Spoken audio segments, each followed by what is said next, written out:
and welcome to NPTEL MOOC on fiber optic communication systems and techniques. In this module, we will further study the basics of lasers, and if you recall what we studied in the last module, we saw that when you consider matter, which typically is a laser gain medium or the active medium as we would call it, this matter has different energy levels. They are separated by a certain gap in the energy levels. The reason why you have gaps is something that we are not going to cover in this course, but I will give you a brief idea when we talk about semiconductor basics in the upcoming module. But for now, just imagine that matter, whatever the active medium that we are dealing with, which of course is one of the first ingredients of what forms a complete laser. This particular active medium has multiple energy levels, or actually what it has are energy bands. And we consider two such energy bands, say E1 and E2, or since we are not going to overcomplicate ourselves, we will assume that instead of these bands being considered, we are considering the discrete energy levels. So, in that particular case, we can consider two discrete energy levels separated by a certain energy gap or a band gap, or in this case it would be energy gap, and in the equilibrium, and especially when the temperature is equal to 0 degree Kelvin, that is when there are no thermal energy available to the electrons in the matter, what you would find is that almost all of these electrons are located in the energy level E1, that is they occupy the energy states below that of the edge E1.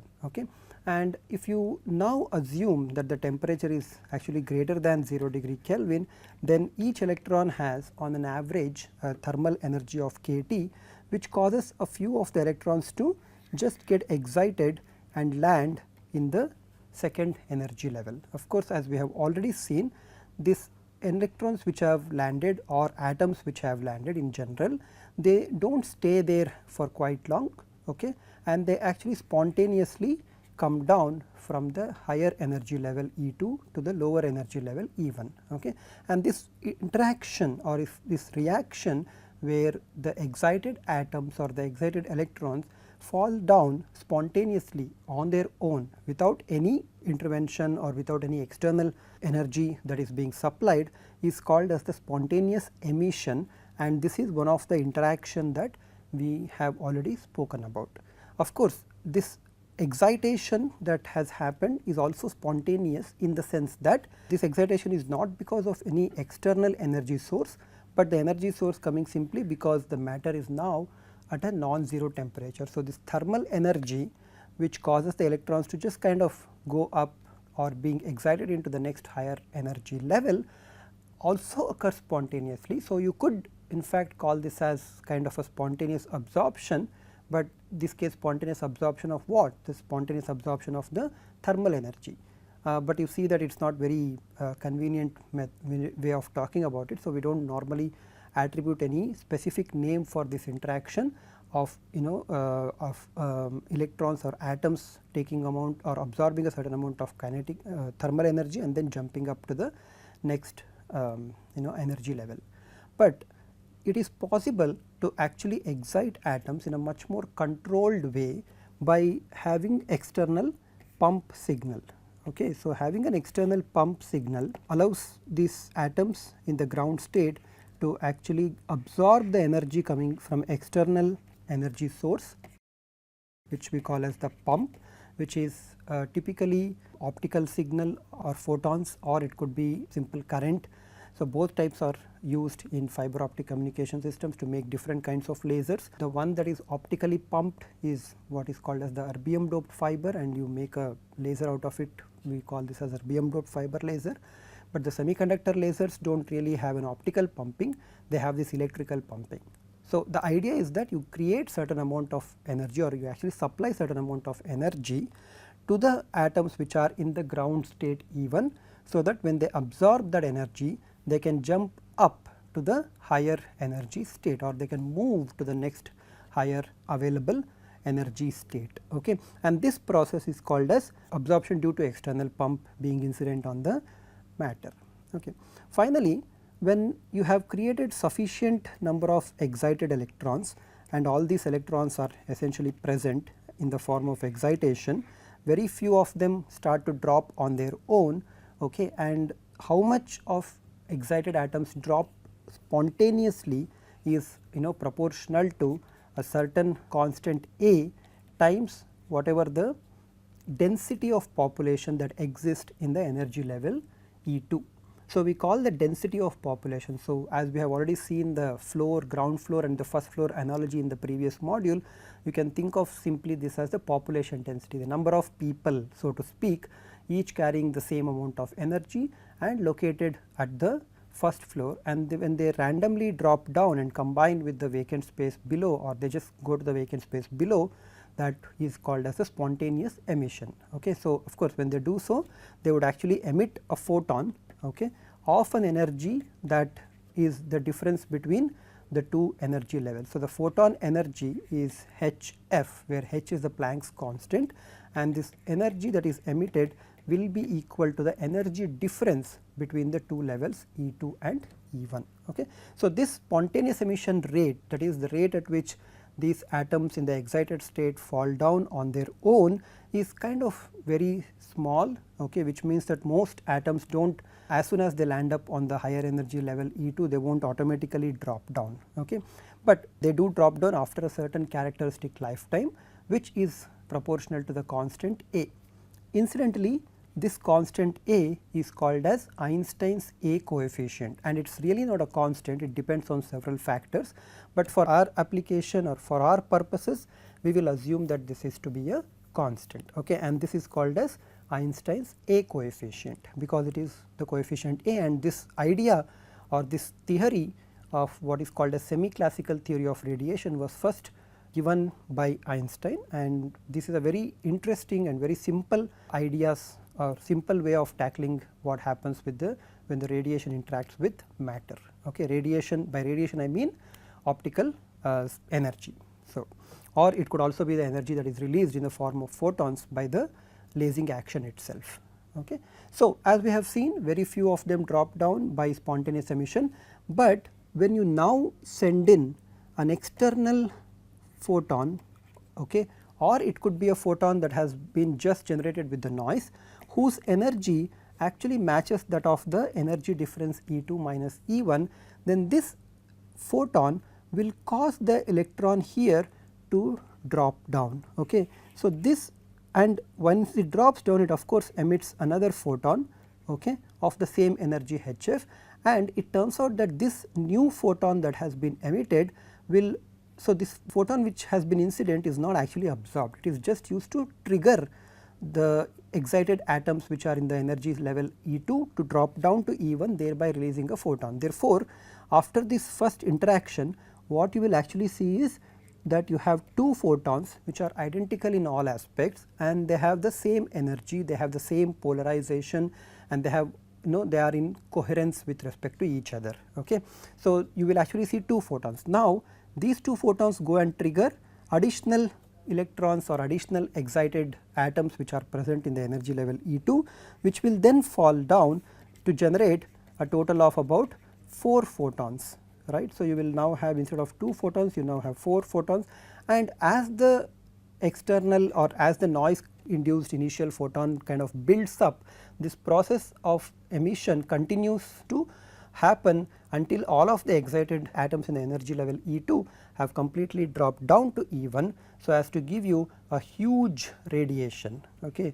So, I am using this big arrow to indicate that the radiated energy or the number of photons that you are getting at the output or the optical power or intensity is quite high, and it is being stimulated in the sense that it needs of course some starting point of a photon which could be generated because of the noise, or it could be just kind of seeded from external sources, and once that has taken place, then the rest of the active material starts giving so many photons, because there is large amount of population at N2 because of the pump absorption, right. So, pump is incident, atoms at the ground level E1 absorb the pump photons and then jump to the excited state, thereby creating a population inversion here, that is the population N2 will be larger than the population N1. So, in equilibrium it is the other way around, right. So, in equilibrium, when there is no interaction going on, most of the atoms are in the ground level E1, but when there is external interaction going on in this form of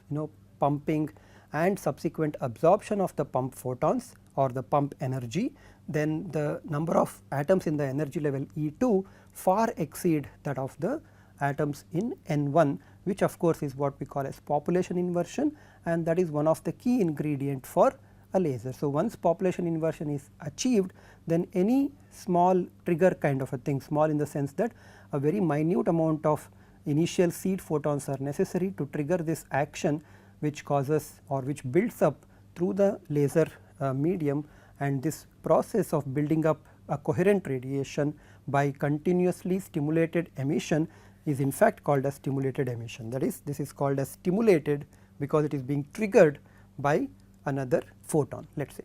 And how good are we going to absorb, or in other words, if I am supplying pump at density of phi of f, right, or maybe because I am actually looking at the pump photons, I am going to write this as phi p. So, if I am supplying a pump with a photon density, okay, which of course will be proportional to the intensity or the flux of the photon over the frequency interval f2 f plus delta f, because these quantities are actually frequency dependent. Okay. So, when I have this phi p of f df times hf, then that will actually correspond to the total energy density over the frequency range that we have considered, that is small f2 f plus df. In that range, whatever the energy density is actually proportional to the energy times the population, because each photon carries an energy of hf when you have a number of photons. So, this is the pump specifically, therefore, I am writing this as phi p of f, and that in the equilibrium or for a black body radiation is given by this expression, okay, in the sense that when there is an equilibrium achieved, then the radiation actually is quantized, and the radiation quantized radiation is given by this particular expression. So, now as the pump photons are incident onto the material causing the absorption to take place, what would be the rate at which the population density in the two levels actually change, right. So, remember, in the 0 degree Kelvin case, when there are no external energies, all of the atoms are in the energy level E1 itself, none of them are in the energy level N2. But we are not going to operate our laser materials or active medium in the 0 degree Kelvin situation, we will be operating them at room temperature, and because of the room temperature, there is a certain non-zero thermal energy available to the atoms, and these thermal energies are actually taken or absorbed by the atoms in the ground level, then they get excited into the energy level E2. But this process, because of thermal energy being absorbed, is not sustained, and the number of such excited atoms because of thermal absorption are actually quite small. Okay. So, in that room temperature also, most of the population is actually in N1, but once you start pumping in or sending the external pump, then this pump will give you energy, or pump gives the energy to the material, which then allows the atoms in the ground level E1 to absorb and move up to the next level E2, and when they do so, they are going to deplete the population N1 and increase the population N2. So, as pump photons are absorbed, N1 decreases while N2 increases. Okay. So, if you now concentrate only on two levels, E1, E2 with energy levels N1 and whatever initial energy level N2 that we have, and as the pumps are absorbed, the rate at which the population in the ground level is decreasing will be denoted by dN1 by dt, correct, and this will be because of three processes. Well, first it will be decreasing because you are sending in the pump, and the absorption process is given by B12 phi p df, okay, and I will put a minus sign here, the minus sign indicating that this is actually because of absorption, the energy or the population density in energy level E1 is decreasing. So, decreasing is represented by minus. Of course, this is the photon density, and B12, as you have guessed, is actually called as the Einstein's B coefficient. Of course, this is only telling you how the population density is being, or the pump photons are being absorbed, but how many actually leave the ground state N1 or ground state E1 is proportional to N1 itself. So, the expression that I have written in green color here, which is minus B12 phi p df n1, stands for absorption and contributes to decrease in the population level n1. Okay. So, you have minus B12 phi p df n1 causing the absorption process, but once they are electrons are at the top, okay, and because we have considered only 2 energy levels here, the same photons which have caused initial absorption can also cause photons to actually come down, that is they can cause the stimulated emission as well, but we will not write down that as a stimulated emission, we will simply write it down as stimulated emission, but the idea of stimulated emission is that they will increase the energy level N1, correct. So, that is they will increase the population level of energy state E1, and therefore, that that stimulated process can be written as plus B21. So, this would be B21, right.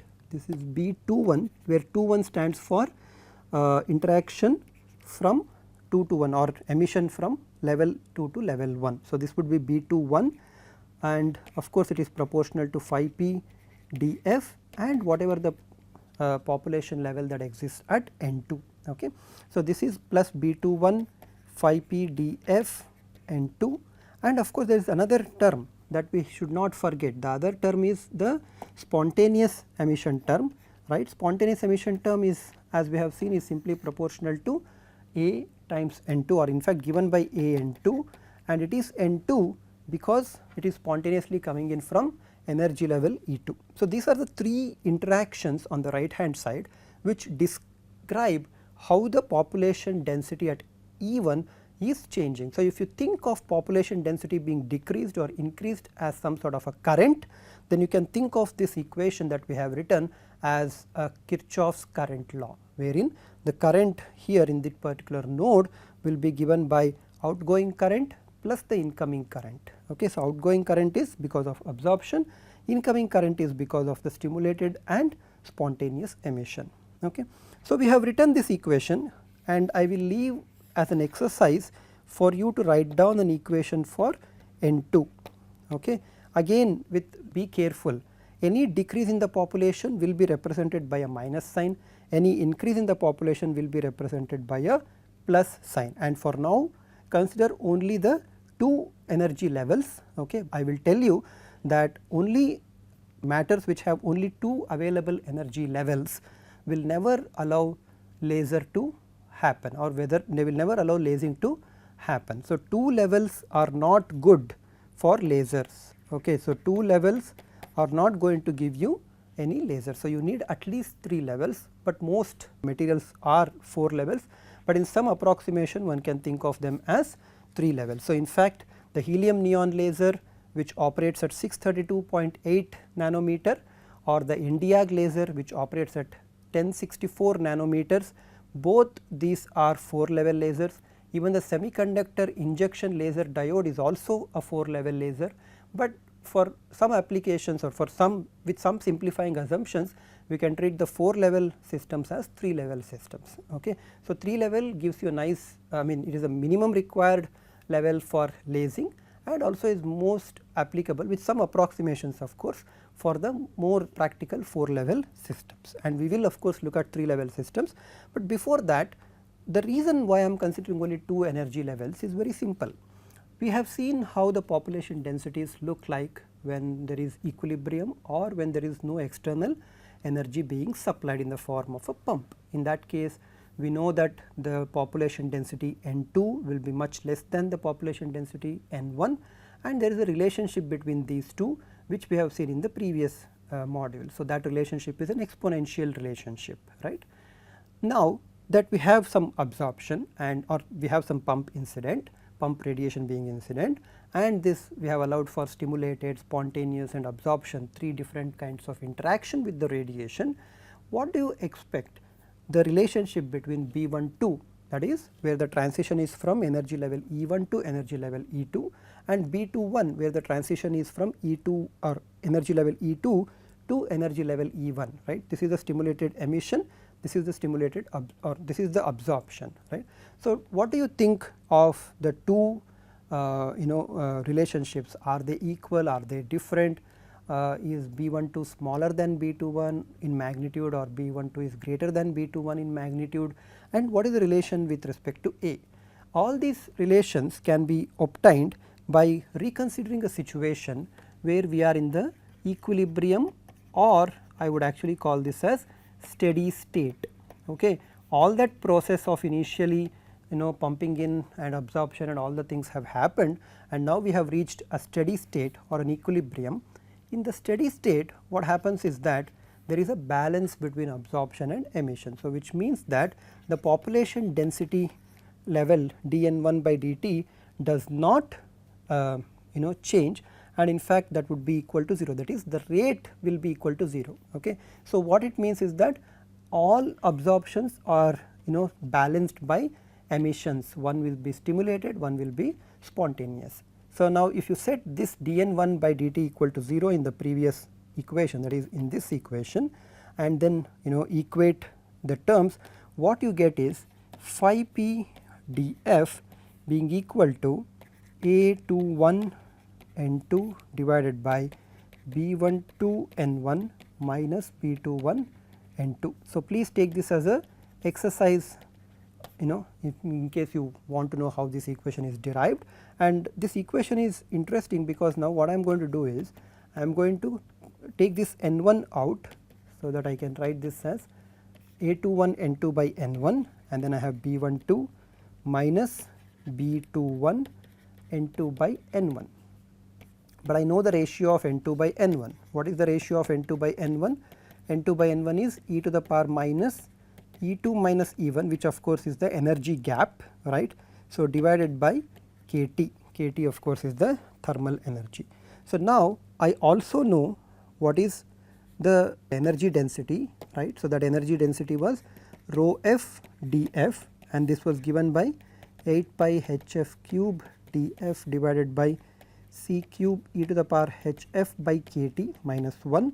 Of course, E2 minus E1 is equal to hf, so I can actually go and write that one in that form, right, and then equate this expression, okay, to the phi of x expression that we have written. So, this is of course equal to phi p of f df, okay, times hf. So, if you remove hf from both, then you will actually be able to write down the equation. Alternatively, substitute for phi p of f from the above equation, and then write down the equation here, and then equate the two.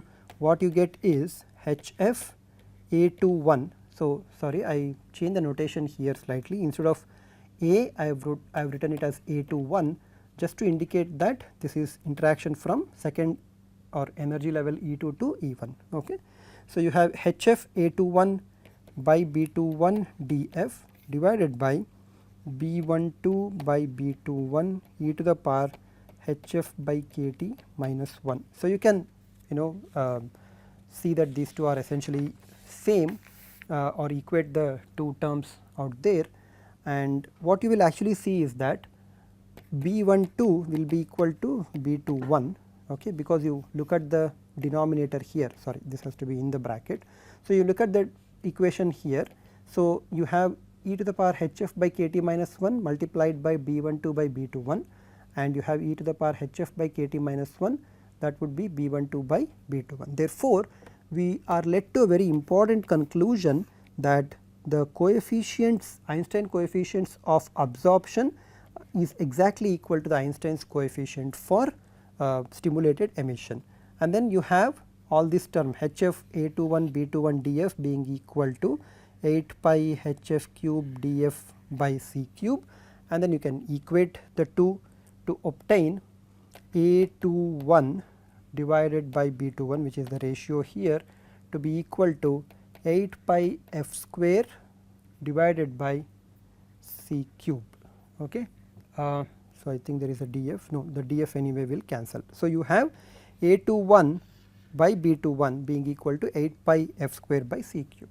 Now, we are at the end of this module. So, what I am going to do is that I will ask you to calculate this ratio A21 by B21 for two different frequencies. One, the simple low frequency case. So, let us say a 50 kilohertz case, and then you increase the frequency to RF ranges or microwave range. So, let us say 3 gigahertz, and then you have and then you do the same thing for let us say about 200 terahertz. Okay. So, you are I will give you 3 frequencies, one is 50 kilohertz, the other one is about say 3 gigahertz. So, giga means 10 to the power 9, and then you do the same thing at 200 terahertz, tera being 10 to the power 12. Okay. So, we are increasing the order of magnitude in the frequencies here, and what you will actually observe is that this A21, okay, because it is proportional to the frequency square, increases as the frequency increases, and this is very important because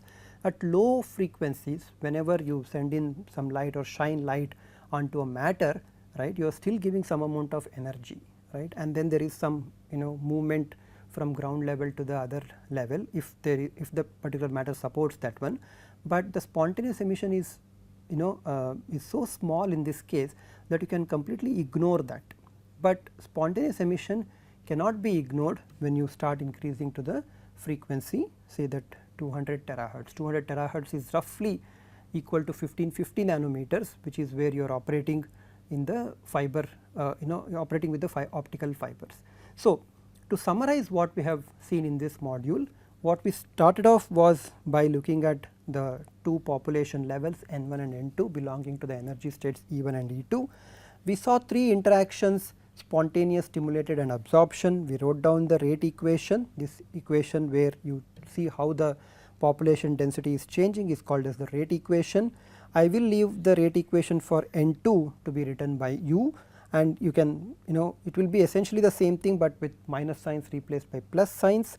And then finally, when we equated the two under the steady state condition, we found a very interesting and very important conclusion that the coefficient B12, which takes atoms from energy level E1 to E2, is the same coefficient which takes atoms from E2 to E1. Okay. So, B12 is equal to B21, and finally, we also found out that spontaneous emission is proportional to frequency square and therefore increases as the frequency increases, and at optical frequencies, that is in a few terahertz scenario, this spontaneous emission will also become very important.